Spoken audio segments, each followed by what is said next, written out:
If you've ever learned about perspective, but then sat down to draw something and thought, okay, but how do I actually use this? This video is for that exact moment. Today I want to show you how we use simple forms, mostly cubes, to draw anything in perspective, and when and how to transform them. It's all about building structure and learning the rules so that later on, you can break them with purpose. We're not learning new perspective systems today, we're learning how artists actually use them. Most of this video is just going to be us drawing cubes in space. And if that's not cool, then I don't know what is. Let's talk about cubes. The cube alone is rarely a final shape. We use it as a locator. It tells me where something exists, how it's oriented, how it relates to everything else. Think of cubes as building blocks. Once you feel confident in your structure, you can start experimenting to simplify your process. Most objects are not one cube, they're multiple cubes joined together. This is how we define components. If, for example, I'm drawing a car, I start with a cube. Then I break it down into smaller, more specific cubes that will later be turned into more defined shapes. Cubes are one of the many great ways to help us shape more difficult 3D shapes, like cylinders. Wheels are perfect examples. The cube tells me the angle of the wheel, the thickness, the tilt. This square plane gives me control. It lets me place curves accurately. I often draw a plus sign in the center. It helps me align my ellipse, which is a more defined and fancier word for an oval. Look at how much easier this process looks. It gives you so much more structure to work off of. Let's step back for a moment and talk about ellipses, because they do deserve their own segment. A circle seen in perspective becomes an ellipse. As it turns, it gets flatter, the minor axis stays centered, and the degree changes smoothly. This is the same circle, just seen from different viewpoints. This is why cubes are so useful. They give us a plane to anchor the ellipse. If a cube works, the ellipse works. Let's give it a try. It is harder than it looks, but with practice, this skill is invaluable. We can begin by drawing a long rectangular shape.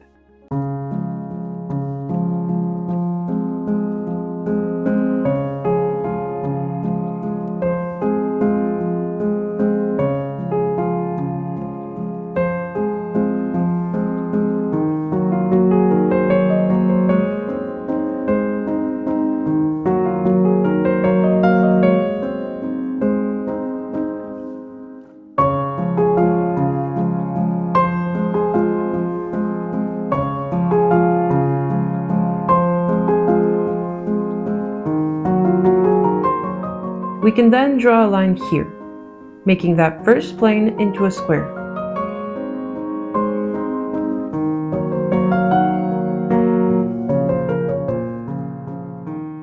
Then we keep adding lines, making each next plane thinner and thinner.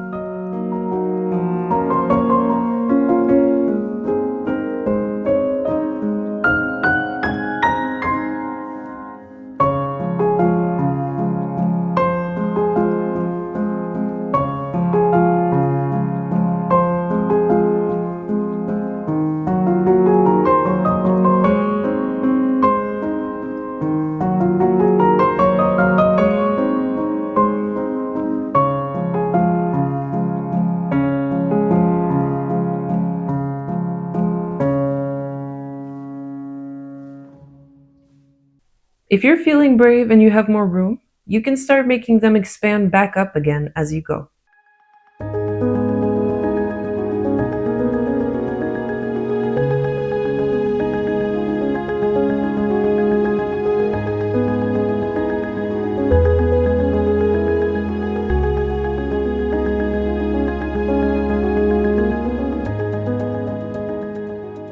Now let's fill each one up with an X, going from one corner to the next. This will help guide us when we start drawing our ellipses.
With our guides in place, we can draw our ellipses, making sure that they touch each side.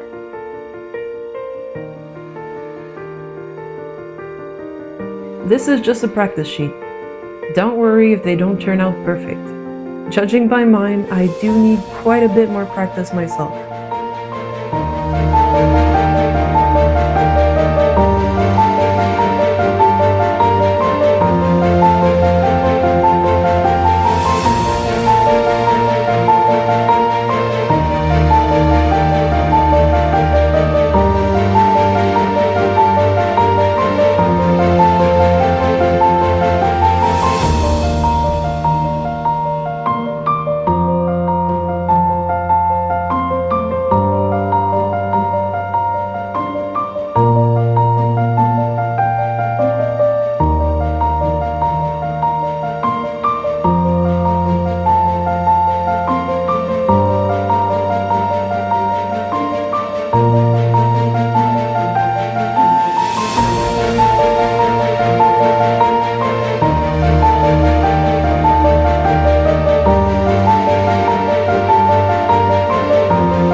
And ta-da! You can almost picture it as a coin spinning around.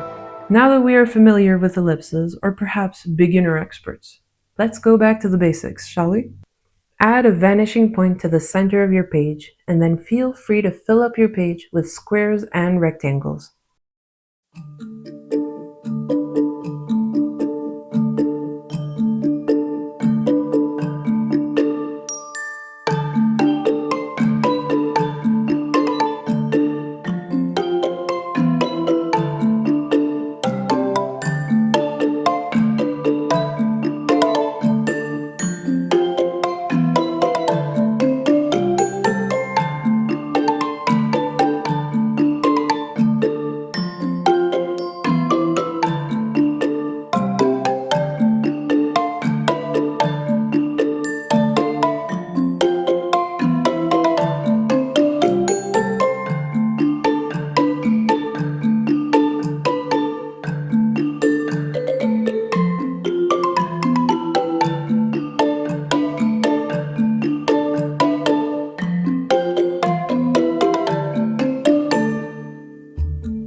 Once you have a few already drawn, we can turn them into 3D forms by using our vanishing point like so.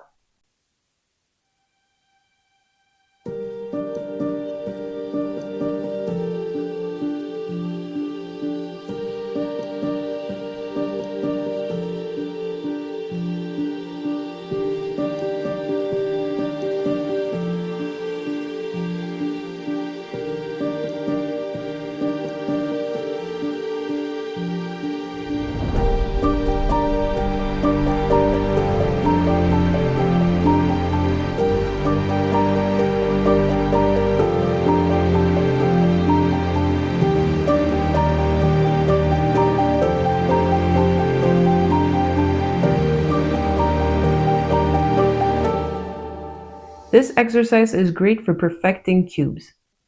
Sometimes it may take a few hours of stepping away and then coming back to see that your cubes might not be so symmetrical. You can also try this exercise using 2-point and 3-point perspective.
Now that we have a very interesting and abstract looking piece of art, let's transform some of our shapes. Try changing one of your cubes into a cylinder. Follow my lead.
helpful trick is to draw through items. It helps to understand them and how they interact with the world around them. Plus, those construction lines are fairly easy to erase in the end.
let's transform another one into an interesting shape.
For our final transformation of the day, let's try adding a new shape that interlocks with this cube.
Once you're done, feel free to experiment with your cubes even further. Or better yet, you can add yourself an imaginary light source and practice your shading. Now for the homework of the week. Draw 4 cubes in space in 1-point perspective, 2-point, and 3-point. For each, transform one of your cubes into a more intricate shape. Perspective doesn't restrict creativity, it acts as a guide. Now that we have that guide, we can learn how to bend those rules. That is, in the next episode. If you have any questions or concerns about the safety of your cubes, let me know in the comments below. Keep creating, and I will see you soon.